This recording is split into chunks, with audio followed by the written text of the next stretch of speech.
My name is Linda, and the memory of that fateful phone call still haunts me. It was in the dead of night, the silence in my Singapore apartment shattered by the shrill ring of my phone. I groaned, half asleep and still reeling from the exhaustion that no amount of sleep could cure. The screen lit up with my mother's name, Helen. I almost ignored it, the pain of her rejection at my sister's wedding still fresh. But something made me pick up. Her voice was desperate, a far cry from the cold authority she'd shown at the venue. "Linda," she pleaded, "we're in trouble. The wedding cost far more than we budgeted, and the final bill of $38,000 is due today. Your father, George, and I just don't have the money after the deposits we've already paid. We need you to help." I sat up in bed, the phone pressed to my ear, and a cold realization washed over me. The hollow ache from a few days ago turned into a sharp, painful clarity. I let the silence stretch for what felt like an eternity before I let out a short, incredulous laugh, surprising even myself. "Mom," I said, my voice steadier than I expected considering my pounding heart, 3 days ago, you stood in that driveway and told me I wasn't part of the family, that I wasn't invited to the wedding. Now, you're calling me at 2 a.m. and asking me to foot a $38,000 bill for a celebration I wasn't even allowed to attend. I'm really confused." There was a long pause on the other end. I could almost hear the shock in her silence. She had clearly assumed that guilt or old habit would make me give in as I always had. When she finally spoke, her voice cracked as she tried to explain. "Of course, your family, Linda. It was just a misunderstanding about the guest count. Your sister, Lily's, mother-in-law insisted on a strict head count for the venue's safety regulations, and someone had to be left out at the last minute." Calmly, I asked, out of all the people at the wedding, including distant relatives and colleagues Lily had just met, why was I the one chosen to be turned away? She stammered something about budgets and miscommunications, but I could hear the truth in her hesitation. I knew I'd been deliberately excluded because someone thought my presence was less important than appearances, yet my bank account was still very useful. I told her I needed time to think and hung up. Sitting in the darkness of my apartment, I let the weight of my past come crashing down on me. It all started months ago. I was working as a marketing manager in a busy firm in Singapore. When I heard that my younger sister, Lily, was getting married in a small town in the United States, I was overjoyed. I immediately started planning my trip. It took me 4 entire months to arrange everything around that trip. I rescheduled countless client meetings, negotiated my work deadlines, and even paid a hefty $2,500 for a last-minute first-class ticket just so I could arrive well-rested for the big day. I ordered a stunning sapphire blue dress, tailored specifically for the occasion, and carefully wrapped a beautiful antique tea set I'd bought from a famous shop in Tokyo as a wedding gift. I rehearsed my toast during the entire 20-hour flight, filled with memories of me and Lily spending summers building sandcastles at the beach, her crying when our childhood pet ran away, and me teaching her how to swing a baseball bat in our backyard.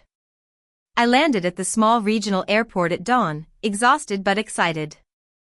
I took a cab straight to the wedding venue, a charming old vineyard estate just outside the town, adorned with twinkling fairy lights and fragrant lavender. I couldn't wait to see Lily and share in this special moment with my family. But when I arrived at the gates, carrying my dress bag and the wrapped gift, I was met with a sight I never expected. My parents, Helen and George, were standing there, dressed to the nines for the wedding, but their faces were cold and unwelcoming. My mother stepped forward, arms crossed, and said flatly, "Only family is allowed here today, Linda. You weren't invited.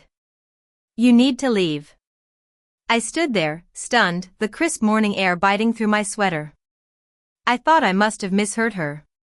I was sure it was just a misunderstanding that would be cleared up as soon as Lily came out and saw me. But she never did.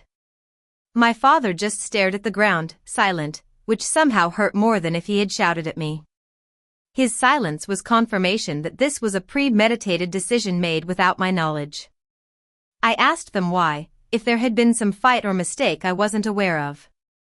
But my mother just repeated herself, colder this time, insisting that the guest list was final and I had no place there. I considered pushing past them and going in to find Lily myself, but something in my mother's stance told me it would only make things worse. So, I got back into the cab, my dress still zipped up in the bag and the tea set wrapped in tissue, and cried all the way to my hotel.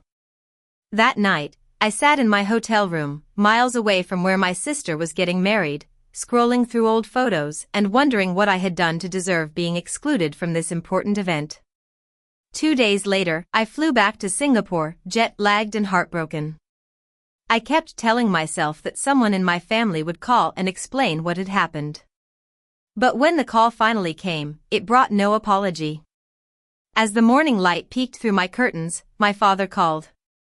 His voice was soft and apologetic, telling me about the caterer threatening legal action, the venue adding penalty fees, and how they might lose their savings if the bill wasn't paid. He almost had me convinced, and I almost reached for my credit card out of habit. But then I asked him the one question that would change everything. Did Lily know I wasn't invited, or was that just your and Mom's decision? The long silence on the other end said it all. Lily knew, he finally admitted. She thought it would be better for the optics with her new in-laws. At that moment, something inside me snapped. I wasn't angry anymore, I was just clear. I told my father that I loved him, but I wouldn't pay a single cent for a wedding I wasn't allowed to attend. I said that if Lily needed help, she could ask her new husband's family, the same family whose comfort had taken precedence over my presence. I hung up the phone, and for the first time in a long time, I felt free. It was like I'd finally put down a heavy burden I'd been carrying for years. Over the next few weeks, the calls from my family kept coming. At first, they pleaded, then they got angry, accusing me of being cold-hearted, of abandoning my family in their time of need, and of caring more about money than blood. I let most of those calls go to voicemail. Instead, I focused on rebuilding the boundaries I should have set long ago. I redirected my energy towards my work and my true friends, who had shown me more loyalty in a single year than my parents had in decades. Eventually, I heard from a cousin that Lily and her husband had taken out a personal loan to pay off the wedding bill. The in-laws, whose feelings had been so important that I was removed from the guest list, hadn't stepped in when it came to the actual money. There was a strange sense of justice in that, a silent balance finally being restored after years of being treated unfairly. I still look at that sapphire blue dress hanging in my closet with the tag still on. It's not a symbol of loss but of the moment I finally chose myself. Family shouldn't be conditional, and that was the day I started building a life where I didn't have to beg for acceptance. If my story resonates with you, if you've ever had to choose yourself over those who only value you when they need something, hit that subscribe button. There are so many more stories like mine waiting to be told, and I want you to be with me for each one.